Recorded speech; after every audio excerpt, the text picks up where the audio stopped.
first case I'm going to speak to you about is Anne Nilsson against Cynberg. This was a long-awaited decision. It's only recently been decided. Of course, it's 2024, but it was also over the summer of 2024. And the case focused predominantly on the relationship between Mr. and Mrs. Cynberg. And so you'll see in February of 2001, Mr. and Mrs. Cynberg, as they later became to be, bought a property in joint names with a 95% mortgage, 5% joint savings account. On the TR1 to purchase that property, crucially, they ticked the box to say that they were purchasing it as joint tenants. In February of 2003, they had their first child. In June of 2006, they became married. In August 2008, they had their second child, and then shortly after, in January of 2009, they separated. And now at the point of separation, Mr. Cynberg offered to Mrs. Cynberg that he would waive any entitlement he had to the property on the condition that she took over all of the household payments and that she would later leave the property to her children, to their children. And so that agreement was appropriate for Mrs. Cynberg. She was certainly happy with that. And in reliance of that, part of her reliance of that even, was that she initially delayed promoting any ancillary relief proceedings. Her evidence at trial was that had that agreement not been made, she would have commenced ancillary relief proceedings at that point. So that was the first point in relation to prejudice. In August of 2014, Miss Cynberg's mother sadly passed away. She invested some of her inheritance, which was around £72,000, back into the property, as well as throughout this period meeting all of the household payments. And now in March 2018, eventually Mr. and Mrs. Cynberg became divorced, and shortly thereafter, a bankruptcy petition was presented against Mr. Cynberg, and he was later declared bankrupt in October 2018.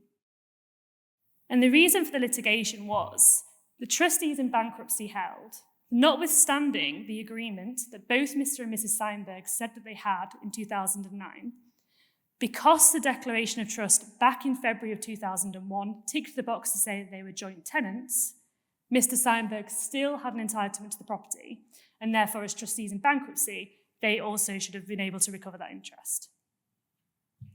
Understandably, Mrs. Cynberg felt that was quite an unfair stance to take, and she issued a claim for declaratory relief that in fact she held the entirety of the beneficial interest by virtue of the agreement that she had with Mr. Cynberg in 2009. At first instance, she was successful. The trustees appealed that decision, amongst other things, to argue that that decision was wrong, and in fact, the declaration of trust back in 2001 was conclusive. Although they applied for permission to appeal on that basis, they succeeded on other parts of their permission to appeal, but they were refused on this ground. Now, when this reached the High Court, the trustees again invoked their application to appeal this part of the judgment, and it's only this part that I'm going to refer to today, because this is a part that has wider importance. And so the High Court was asked to determine whether an express declaration of trust could be displaced by a common intention constructive trust, or whether it only had to be an agreement which complied with Section 2 of the Law of Property and Miscellaneous Provisions Act 1989. The starting point for the High Court's assessment had to be Stack and Dowden. And I'm sure all of you in this room have at least come across this, whether through work or studying. And that's where Baroness Hale held that no one doubts that such an express declaration of trust is conclusive unless it's varied by a subsequent agreement or affected by proprietary estoppel. And now, notably, the judgment didn't say whether or not that subsequent agreement had to be in writing or whether it could be oral. And it also didn't say either way whether or not a common intention constructive trust could displace or overrule an express declaration of trust. Except, of course, Baroness Hale did clarify that proprietary estoppel is capable of doing so. And Judge Pickering of King's Counsel provided what I thought was a very excellent judgment. He summarised what the similar cases that have assessed this issue, although really not hit the nail on the head, have been previously.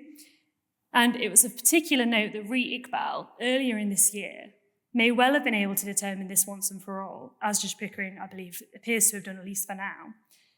Iqbal had very similar facts to this case.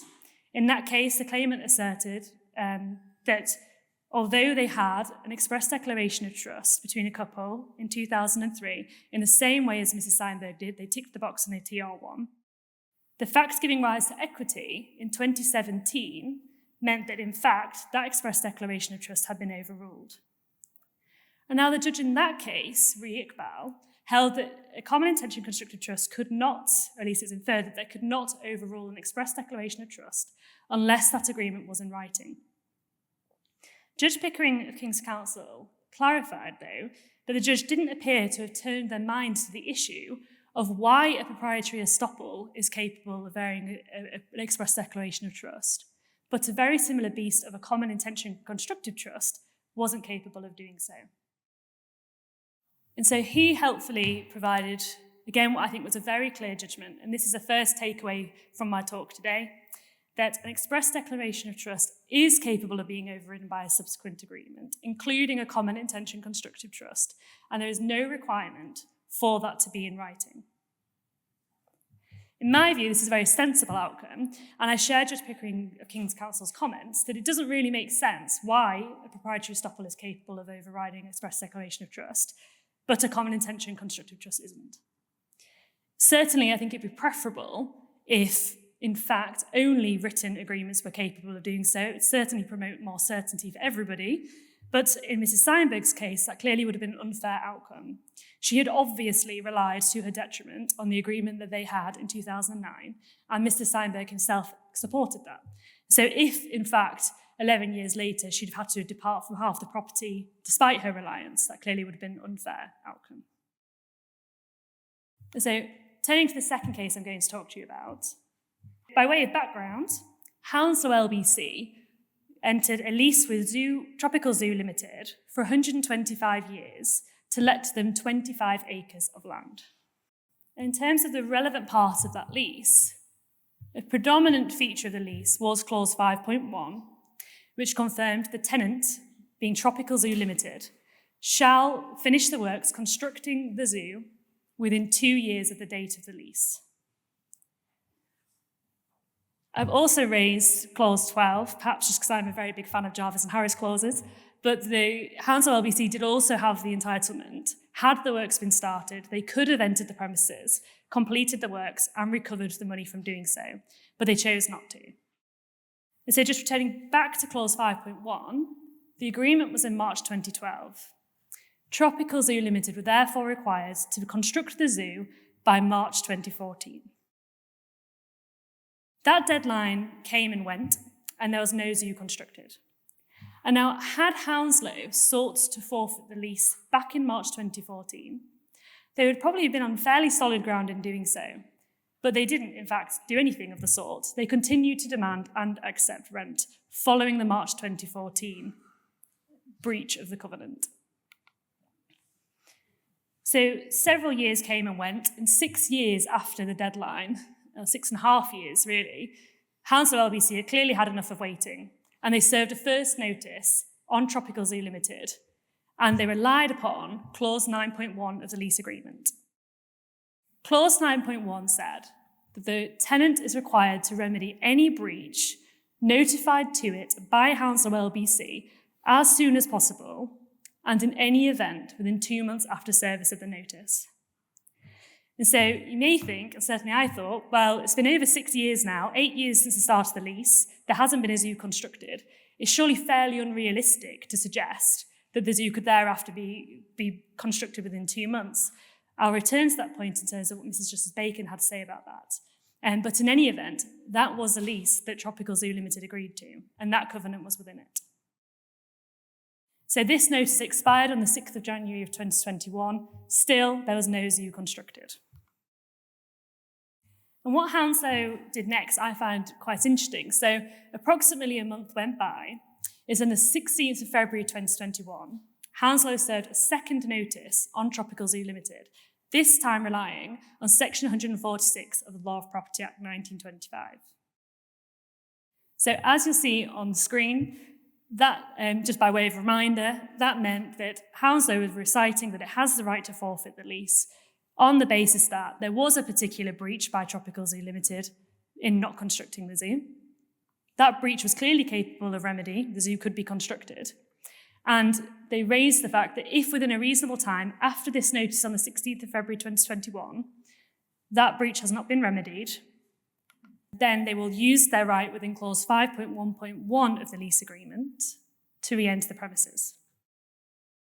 And what clause 5.1.1 said is if at any time there's been a material breach of the tenant covenants, the landlord may, even if they have previously waived their right to re-enter the premises and then terminate the term. And now my first reading of that, I had the same opinion as Tropical Zoo argued at trial, that certainly does appear to be an attempt to overrule the common law doctrine of waiver. How can it be right that the landlord can put within a lease that even if they've previously waived their rights to rely upon a breach, they can nevertheless seek to re-enter as a result of that? And so before I turn to what the judge made of that when it reached trial, on the same date of this second notice, so by way of reminder, it was the 16th of February 2021, Hounslow LBC also instructed its third-party agents, in no uncertain terms, to no longer accept any rent from Tropical Zoo Limited. The reason for that is quite obvious. They were clearly intending to forfeit the lease.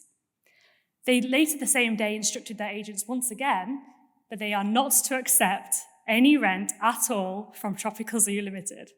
There are no prizes for guessing what happens next. So, Tropical Zoo Limited continued to attempt to pay rent in accordance with the lease. Whilst the vast majority of rental payments were returned, unfortunately for Hounslow, their agents failed to return 3 payments back to Tropical Zoo.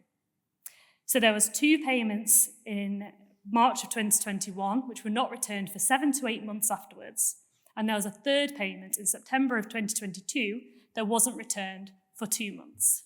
So there's 3 payments, but within that period, every other payment had been returned promptly. And so Tropical Zoo commenced proceedings, applying for a declaration to say, firstly, they hadn't breached the covenants. Secondly, even if they had breached them, then Hounslow had waived their right to rely upon them, either by way of the 2014 time when it was a once and for all breach, they hadn't constructed the zoo within 2 years and they continued to accept rent, and or by the 3 payments that even after the notice expired, their agents continued to accept. They also applied for relief from forfeiture, if all of that failed. Now, by the time the matter reached trial, it was uncontroversial. The zoo had not been constructed in accordance with the lease. It clearly hadn't been constructed by March 2014, and in fact, it still hadn't been constructed at the date of trial. And Tropical Zoo argued that because the requirement to build the zoo in 2 years was a once and for all breach, the only way that Hounslow LBC could terminate the lease on essentially the same factual matrix, which is the fact the zoo hadn't been constructed, is if clause 5.1.1 had the meaning which I suggested it may have earlier, which is a literal meaning. It suggests that they can forfeit the lease even if they've previously waived their right to do so. But they also said that that can't be right because this clause can't have the effect that it's going to overrule the common law doctrine of waiver.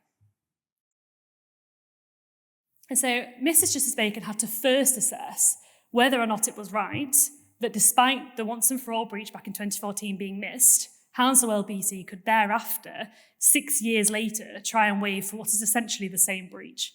But in her judgment, which I thought was a very interesting one, she had no doubt whatsoever that the correct construction of clause 5.1.1 wasn't in fact the suggestion by Tropical Zoo Limited, and it merely recited the meaning of section 148.1. Mrs. Justice Bacon was very clear on the fact that even if a contractual term merely recites the law, that doesn't necessarily render it pointless or that it has to have another interpretation.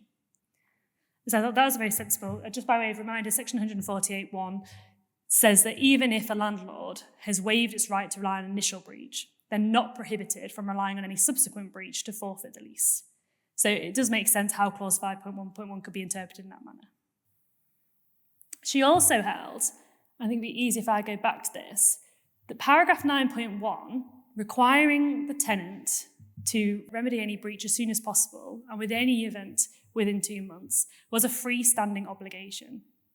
And this was key because essentially the effect of that meant that even though Hounslow LBC had objectively missed the boat in terminating the lease as a result of the failure to construct the zoo in 2 years, 6 years later, they could then, pretty cleverly, seek to rely upon clause 9.1 and say, well, you thereafter didn't do it within 2 months, and therefore we can still terminate in any event. So essentially, they had a second bite of the cherry.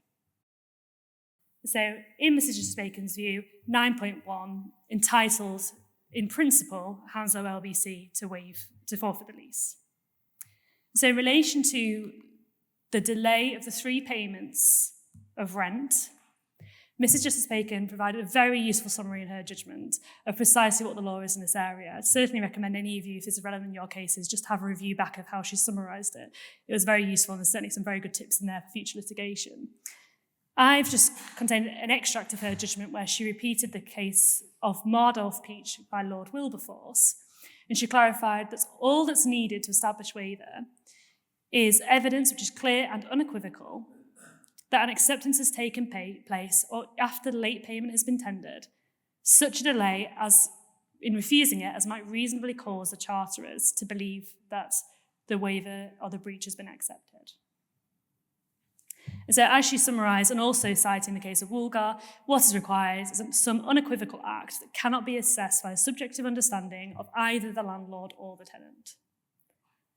So in relation to the 3 missed payments by the agents, she firstly held, by looking at the circumstances as a whole, Tropical Zoo Limited couldn't realistically have truly believed their breach of the notice back in November of 2020 had been accepted. The correspondent at the time was making it clear they were not going to accept any further rental payments from Tropical Zoo Limited, and all of the other payments throughout that 2-year period were returned promptly. So the fact that 2 payments weren't returned for 7 to 8 months and the other one wasn't returned for 2 months, she felt, didn't mean that there had been an acceptance of the breach. Mrs. Justice Bacon also usefully summarised the position in relation to agents and their role in accepting rent at all. And her judgment was that if agents are acting purely in a treasury capacity, so their role is purely to accept rent and they'll pay it to the client's account or anything else, but they don't have actual or ostensible authority to make decisions on behalf of the lease or its continuation, then even if they were to accept the rent, that doesn't count as a waiver of forfeiture.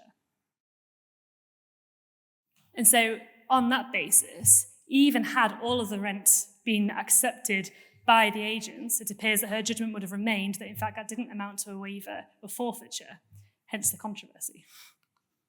And so, by way of a summary of her decision, firstly she held, and my take on this is that the landlord was entitled a second bite of the cherry 8 years after the lease has been entered into by virtue of the separate obligation in the lease of paragraph 9.1. She also held that even though one interpretation might mean the common law doctrine of waiver was attempted to be waived, that isn't in fact what it said. It simply recites the law, and the fact it recites the law doesn't render it redundant. She also held, notwithstanding 3 really quite substantially delayed payments being accepted, there was no unequivocal act to amount to a waiver or acceptance of rent. And in any event, as the agents acted purely in a treasury capacity, they didn't have the ability of waiving forfeiture in any event. And just lastly, I thought it was worthwhile raising that for understandable reasons, as it had been 8 years since the lease was entered into and there was still no zoo, she wasn't persuaded there was any realistic opportunity in the future that the lease was going to be complied with. Thankfully, I left a case at the end that I can summarise in just about 1 sentence. I'm going to have to miss over what I think are fairly interesting facts, unfortunately. But in terms of the wider importance of this case, Lord Justice Snowden summarised it very usefully that in his opinion, the appeal was only to interpret section 15.3 of TOLATA. The question was whether or not section 15.3, and its wording should be in the handout before you, did or did not entitle the court to assess the circumstances of minority beneficiaries. Because certainly one reading of section 15.3, it does clarify only really that majority beneficiaries should be considered. There isn't express reference in section 15.3 as to what the position is in relation to minority beneficiaries either way. And Lord Justice Snowden, in disagreement to his Honour Judge Farquhar, who provided quite an opinionated judgment going the other way, felt what I suspect most of us in this room already predicted, that there is nothing in section 15.3 that expressly or by implication prevents the court from assessing minority beneficiary interests. Section 15 as a whole contains non-exhaustive factors, as does Section 14, and essentially the court has a very wide discretion, which again I'm sure most of us in this room already knew, but certainly His Honour Judge Farquhar was not of the opinion of, and they can essentially consider a vast opinion, a vast range of circumstances in their assessment of Section 15. So as I say, if any of you disagree with those decisions, I'll be very grateful to hear from you. Otherwise, thank you very much for listening.